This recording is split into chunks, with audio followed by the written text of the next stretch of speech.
un style de vie décent, une voiture ou un transport.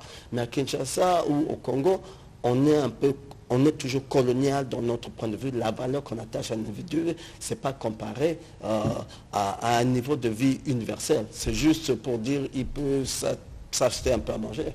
On parle du ventre, mais on ne se dit pas avec cet argent-là, le revenu moyen quand quelqu'un travaille, il doit avoir une certaine facilité et une certaine dignité quand il vit. Quand il vient d'avoir et comment faire pour créer la croissance économique. Actuellement, nous entendons parler de l'embellie fiscale. Bon, on a bloqué à gauche, on a bloqué à droite, il y a embellie, mais comment rendre pérenne l'embellie fiscale dans notre pays pour accroître l'assiette économique? C'est une politique économique coloniale. Je dis, on peut créer une croissance économique sans qu'on change l'État. On peut même créer une croissance économique tout en faisant que l'État de la vie des Congolais s'empérisse. La croissance économique, on peut créer l'or par une société étrangère, ça va s'inscrire. Ça veut dire notre priorité, ce n'est pas de créer une croissance économique, on doit faire un développement économique. Le développement économique qui peut ou qui ne peut pas conduire à une croissance économique, on s'en fout. Dès qu'on a eu un développement économique, ça veut dire quoi en soi? C'est regarder, comprendre ce qui fait marcher une économie. On parle de moteur d'économie, on devait parler plutôt d'abord de la batterie. Quand une voiture ne démarre pas le matin, on regarde la batterie. Et la batterie d'une économie, c'est le peuple. Et si la batterie ne démarre pas, ça veut dire que la batterie n'est pas chargée. Ça veut dire que c'est le revenu du Congolais. Alors, tant qu'on parle de revenus de l'État au lieu du Congolais, on ne comprend pas le moteur, comment l'engin économique fonctionne. Tant que le citoyen congolais, on a une grosse batterie. On a plus de 81 millions d'habitants, tout ça. Mais le revenu du Congolais est petit. Et non seulement ça, mais on ne fait pas de créer un écosystème où le Congolais va entreprendre. Déjà que vous voyez sur comment on appelle ça, doing business, on est parmi les 15 derniers. Ça veut dire, en d'autres termes, je dis, l'État investit de son mieux des efforts pour rendre la vie difficile aux entrepreneurs, pour rendre le possible impossible. C'est ça qu'on se dit. Comment ça? Est-ce que fixer de taxes, ramener les investisseurs aux normes pour que le pays puisse se retrouver, si ça rendre la vie difficile ou encore asphyxier? Il n'y a pas de crédit. On taxe les gens qu'on ne donne pas le crédit. On les taxe avant qu'ils soient riches. Aujourd'hui, on vous taxe même le premier jour que vous ouvrez vos portes sans vous donner accès au crédit. Ce n'est pas le rôle de l'État. L'État n'est pas là pour accroître son assiette fiscale. L'État peut trouver l'argent n'importe quel moyen. S'ils ne savent pas le faire, c'est un problème. Ils n'ont pas à se donner. Quand il y a un chômage assez élevé, c'est pas ça, la priorité en soi. C'est pour ça que je dis, on est encore la mentalité de politique économique coloniale. On pense, aujourd'hui l'État est devenu l'ancienne métropole. On prend tout pour la métropole. On parle de l'accroissement de réserves financières qui n'a rien à voir avec la réalité du Congolais. On doit penser le Congolais doit être riche avant que l'État soit riche. C'est ça on doit changer de mentalité. La priorité, la plus grande priorité devait être la sécurité économique du Congolais. On doit penser à la batterie, on doit penser à la charger avant que le moteur démarre. Sinon, on est en train de pousser. On va pousser jusqu'à quand? On pousse, on roule 2 mètres. Dès que le moteur s'arrête, on doit encore pousser. On la pousse même mal.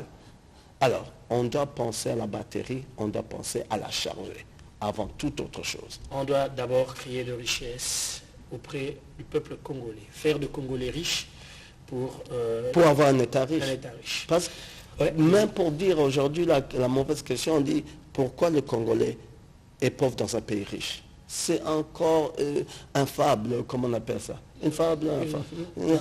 Pourquoi je dis ça? Je dis le Congo c'est un pays pauvre. Un pays pauvre. La richesse au XXe siècle, ce n'est pas le sous-sol. C'est pas ça. Sinon, l'Arabie Saoudite serait la première puissance économique. C'est la tête. Ça veut dire le Congolais, il est pauvre parce qu'il vit dans un pays à revenus faibles. Parce que le Congolais, quand il voyage, il va en Allemagne, tout d'un coup, son style de vie change. C'est ça qu'on doit se dire. Comment ça se fait un Congolais qui va en Allemagne, qui va en France, tout d'un coup, sa vie change. tout à coup son standard de vie change. Ça veut dire que c'est au Congo, son revenu est faible. Et c'est maintenant comprendre pourquoi son revenu est faible. Le SMIC d'une part, le SMIC est tellement faible que quand on travaille toute la journée, tout ce qu'on peut s'offrir en RDC, c'est une résolution à la pauvreté. De l'autre côté, on va se dire, même le système, l'expérience d'être entrepreneur en RDC, c'est un autre problème. Ça veut dire quoi? Quand on parle aujourd'hui aussi, on veut mettre la charrue devant le bœuf. On parle d'entrepreneur, mais qui va acheter? Okay. Le grand problème de la RDC, non, ce n'est pas la production. C'est l'achat. La consommation. La consommation. Quand les gens n'ont pas d'argent, vous pouvez, je vois bien, je vais dans plein de conférences où on parle de produire. Mais ces entrepreneurs, ils devaient être les premiers activistes pour les revenus des Congolais. On ne peut pas faire toute une économie juste pour exporter.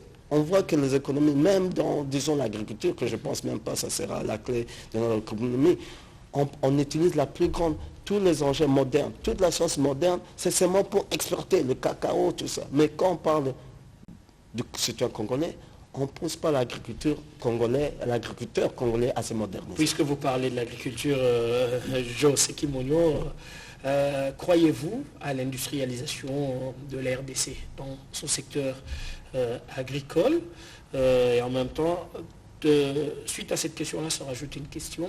Croyez-vous réellement qu'aujourd'hui, le sol est en train de prendre sa vengeance sur le sous-sol? Je crois que le sol peut prendre la revanche sur le sous-sol, mais ça ne va rien changer sur la réalité des Congolais. C'est indiqué, si vous regardez, le secteur le moins rémunéré, c'est le secteur agricole. Ça veut dire qu'on est en train de penser encore à la colonisation. On ne doit pas penser au ventre du Congolais, on doit penser à la tête. Moi, je répète, pour qu'on se développe, il faut qu'il y ait la revanche de la tête sur le ventre, sur le bras, sur le sous-sol, sur le sol, sur l'air. C'est la tête. La tête. C'est la tête, on doit apprendre le XXe siècle, si on veut l'appliquer la science, qu'on comprend, qu'on maîtrise, au sol, au sous-sol, ça, c'est ce moment-là. C'est comme ça que même, en passant, je dis, même le plan d'industrialisation directeur, je dis, oui, bien flatté qu'ils ont repris certaines de nos lignes. Mais encore, ils ont mis la charrue devant le bœuf. Comment ça? Ils veulent industrialiser, acheter toutes ces machines, c'est à la fin du parcours qu'on parle de la tête du Congolais. Je dis non, ça doit être le contraire. On doit moderniser le Congolais. C'est après qu'on va se dire qu'est-ce qu'on va faire de sa modernisation. J'ai vu la compagnie Okapi, de laptop, tout ça. Je les ai applaudis, c'est un super Congolais. Mais je dis, il y a un problème. Il viendra installer à Maluku, au parc industriel, et ils disent qu'ils vont transformer ici le coltan pour les puces. Je dis, il y a deux problèmes. Un, Maluku. Qui va aller travailler à Maluku? Okay. C'est trop loin. Il pouvait être ici, en ville, ou ça. Deux, on n'a pas encore une science, une académie, toute une structure pour transformer le coltan. Ça veut dire que l'expertise viendra de l'extérieur. Ça veut dire que les emplois les plus rémunérés sera pour les étrangers ou les Congolais qui viennent de l'extérieur. Je dis non, on doit commencer. On ne doit pas sauter d'étape. On doit commencer par des centres d'innovation. J'ai toujours dit, par exemple, quand vous allez à l'hôtel du gouvernement intelligent, à côté Royal. OPEC. On y a un grand... Innovation Center, centre d'innovation, il n'y a pas d'innovation. Je dis, il y a beaucoup de buildings qu'on peut faire de centres d'innovation. C'est après qu'on peut parler de modernisation de l'économie entière. On parle de numérique, mais on ne parle pas de la poste. On doit d'abord la poste avant le numérique, parce que même si je vais sur Internet, j'achète un biscuit, je ne sais pas, de là-bas, comment il va m'arriver ici? Comment? On est en train de sauter d'étape, on parle de même si je peux sauter pour dire des élections. On parle de crédibilité, on est de la pertinence. On demande si les élections vont se passer, on ne se pose pas la question pourquoi on va aller aux élections. Pourquoi on va aller aux élections? Chaque année, on va aux élections. Pourquoi faire? On ne s'est pas encore posé cette question. On va aux questions pour débattre, pour départager certaines idées de développement de la RDC. Tout le monde qui va, on veut des élections. Mais on veut des élections pour quelle raison? Pour quelle raison? On devait déjà dépasser le niveau. Si il y aura des élections un jour ou un autre. Mais pourquoi? C'est comme ça qu'on pose la question, il y a un conflit, il y a un clash idéologique, et puis on va aux élections. À partir de toutes ces questions-là, on peut se dire que vous êtes favorable pour un dialogue avant les élections. Le dialogue se fait déjà, c'est ça le dialogue. Quand on parle de dialogue encore, c'est ça encore qu'on ne parle pas pour moi d'une façon moderne. Quand il y a un dialogue, c'est ça le dialogue. Mais pour nous, en RDC, quand on parle de dialogue, on parle d'un dialogue politique pour se partager le gâteau, pour plaire à tous ces gens. Le dialogue, c'est ça qu'on se fait. Le dialogue au Congo, ça se fait chaque jour. Ce n'est pas pour le partage du gâteau. Le dialogue doit se faire comme on le fait maintenant sur les questions de développement économique. Et c'est aux élections qu'on va aller se départager ces idées. Mais tant qu'on ne s'est pas posé la question pourquoi, parler de si, c'est mettre encore la charrue devant le bœuf. Abordons la question de l'Est. État de siège, ça évolue et les ex-miliciens font reddition, ils sont en train de quitter les groupes armés. Êtes-vous pour ou contre leur réinsertion? Et si ce êtes pour quelle raison? Moi je dis, c'est pas la première fois que j'examine tout ça qui rentre. Mais le problème est récurrent. Pourquoi? Je dis, l'état de siège a résolu au début un problème. La décryptation de ces tensions ethniques qui devenaient de plus en plus étouffantes. Ça existait, ça existe. Le tribalisme est partout. Je dis, je suis pour les tribus, c'est une recherche culturelle, mais quand on l'exerce pour partager, pour diviser les gens, le tribalisme, c'est ça le poison.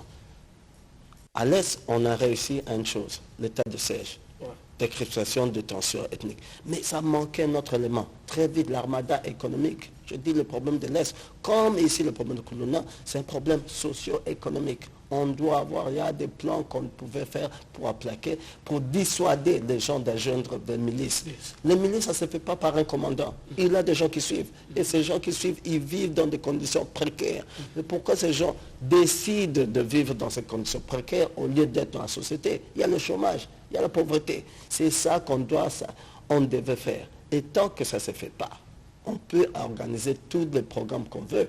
Ça ne va vraiment pas avoir un impact. Et surtout que même le programme DDR, tout ça. Je dis, on est en train de réinventer une roue qui existe au lieu d'utiliser ce qui existe déjà. On veut, par exemple, il y a l'INPP qui a des programmes pour la formation technique, professionnelle et tout. Tout professionnel, il y a les universités qui existent, il y a même des écoles primaires, il y a tout ce qui existe pour que on ne doit pas essayer d'en faire un grand problème. Et surtout le plus grand danger, c'est qu'on voit, on n'a pas encore appris de l'Afghanistan. Tous ces gens qui viennent, les États-Unis, la Tanzanie, le Rwanda, ce sont des armes qui viennent. On n'a pas encore appris, on ne peut pas imposer la paix avec les armes. Tous ces gens-là, pourquoi on ne demande pas des acteurs économiques? Les États-Unis, j'aimerais bien voir le secteur d'État, comment on appelle, de l'économie, de la trésorerie, venir ici dire on va balancer 100 milliards pour arrêter. On n'a pas appris. Les États-Unis ont dépensé 800 milliards chaque année pour imposer la paix avec eux. Ça n'a pas marché. Ça n'a pas marché 20 ans durant. 20 ans durant. Et ils dépensaient 200 millions seulement pour le plan économique. Ça n'a pas marché. On doit savoir à l'Est, ça ne va pas marcher. Tant qu'il n'y a pas l'approche économique et sociale. Qui dit, quand on approche une approche sociale et économique, ça veut dire qu'on a ajouté un peu de compassion dans nos solutions. On doit arrêter le fouet. Le fouet. Utilisons la carotte. Tant qu'il n'y a pas ça, la paix de l'Est, c'est vraiment, à chaque fois. C'est imaginaire. C'est imaginaire. C'est même dire à Kinshasa, quand les gens disent prenez les Koulouna, les qui est jusque là, je ne sais pas si c'est légal, on les amène pour faire les champs. Il y a certains... Au fait, on amène les Koulouna pour être déprogrammés et être reprogrammés mentalement positivement, apprendre un métier et devenir producteur. Soit dans les secteurs agricoles, dans les secteurs de la construction et tout ainsi. Selon la pensée du concepteur Mosé Laurent Désiré Kabila. Et c'est ce qui se poursuit actuellement. Ça, c'était pendant Mosé Désiré Kabila. Le contexte a changé. Kinshasa, la pauvreté, c'est comme Jean Bété, quand je dis on parle de Kin Popeto, on ne parle pas de Kin Piaka. Okay. C'est la pauvreté qui fait qu'on prend les petits. Kin Piaka. Kin Piaka, c'est ça qui conduit comment on appelle Salité pour avoir Kin Bopeto. Ouais. Où est-ce qu'on va trouver l'argent pour rendre Kin Bopeto? Où est-ce qu'on va encore, on va chasser les Congolais pauvres qui dorment dans la rue? On n'a pas d'institution sociale pour où les mettre. On doit parler de Kin Piaka avant Kin Bopeto. On veut envoyer, on dit on prend les jeunes, on les envoie, réinsertion, tout ça. Ça c'est du temps de musée. Les champs ont changé. Ils reviennent à quoi? Le taux de pauvreté est élevé. Il n'y a pas de crédit d'entrepreneuriat. Encore plus, on parle de fonds au lieu de crédit. Il y a un projet de la création, je crois, d'une banque, non, qui va accorder des crédits aux jeunes entrepreneurs. Oui, mais comment ça va s'arriver? Pour accorder un crédit, il faut avoir déjà un système en place pour dire que cette personne est crédible. Et aujourd'hui, tel qu'il en est, si on va sur certains secteurs, ce sont les, pour un peu dire directement, les banayas, les enfants qui auront, parce que c'est eux qui ont la crédibilité. Ça veut dire un entrepreneur qui... Moi, j'ai des amis entrepreneurs qui se prêtent de l'argent à gauche, à droite, à cause aussi de la BIAC. Tout le monde a peur de mettre l'argent dans la banque. Ce chaos-là, parce que ça nous a pris tout ce qu'on avait. Quoi. Tout ce qu'on avait. Et jusqu'à aujourd'hui, nous ne sommes toujours pas remboursés. Et personne n'est allé en prison. Ça veut dire quoi? Qui peut démontrer que mon ami, qui va en Chine, qui va à Dubaï pour acheter le produit, il est crédible? Non, lui ne saura pas. Mais il y aura une personne qui a un certain avantage, qui a une parcelle, qui a ceci, d'une façon ou d'une autre, qui sera plus crédible que lui. On voit jusqu'aujourd'hui, les gens qui prennent les crédits à la FPI, au FPI, c'est pas les gens qui... Sont les mêmes besoins, les mêmes noms. Et voilà, ça veut dire même la banque, avant la banque, il faut déjà un système en place qui garantit qu'on va vraiment donner à ceux qui en ont besoin. Mais jusque-là, ce sont encore des idées. Et même pas ça, on parle plus de fonds que de bons de crédit. Ça ressemble à un discours où on a dit qu'il fallait créer une nouvelle classe sociale, où on devait quand même rapprocher la population aux dirigeants, parce que l'écart de pauvreté était tellement vaste, mais jusque-là, on n'a pas eu de résultats. On ne peut pas passer un discours bien beau. Alors je dis aux gens, je dis à ma conférence, même le plus long voyage commence par le premier pas dans la bonne direction.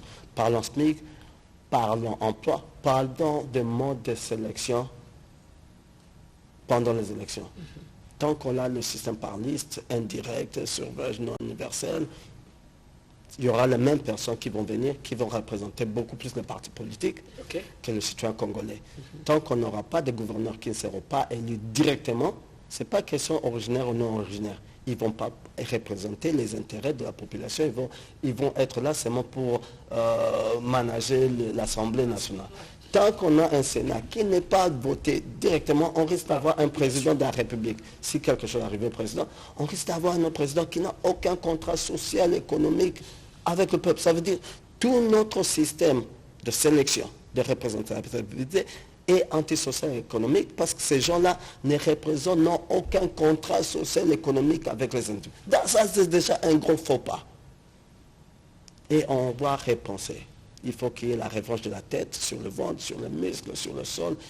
Tant qu'on ne pense pas à la tête du Congolais, on veut le nourrir, on veut lui faire les avions, on veut lui faire ceci, on veut le faire comme à la colonisation, on sera toujours mal barré. Bon, l'économiste, vous appréciez quand même, pour finir, vous appréciez quand même la décision du gouvernement en s'attaquant au coût de billets pour le vol domestique et en essayant de s'attaquer aussi au coût de biens de consommation de première nécessité au niveau de marché.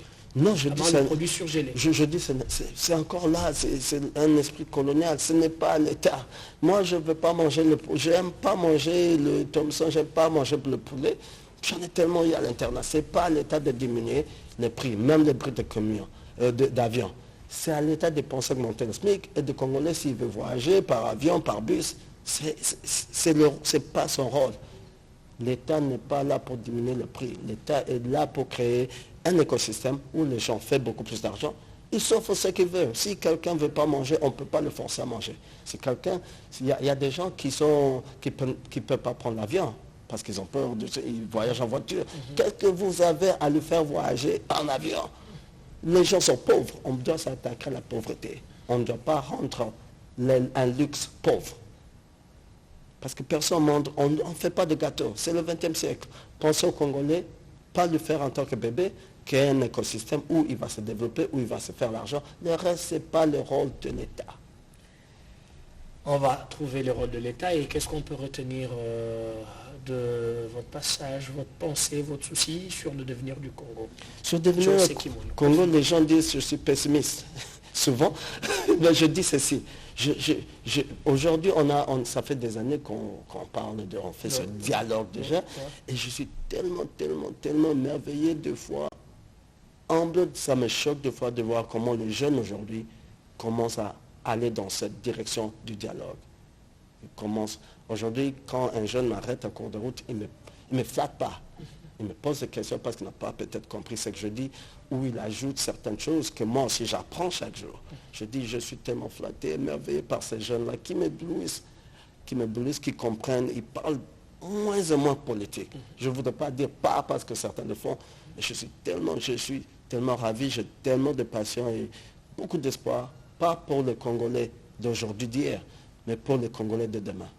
C'est ça, c'est le principe, même à la télé aujourd'hui, c'est parce que c'est comme si je rajeunis d'esprit pour dire ces jeunes âmes, ces jeunes esprits me donnent tellement d'espoir.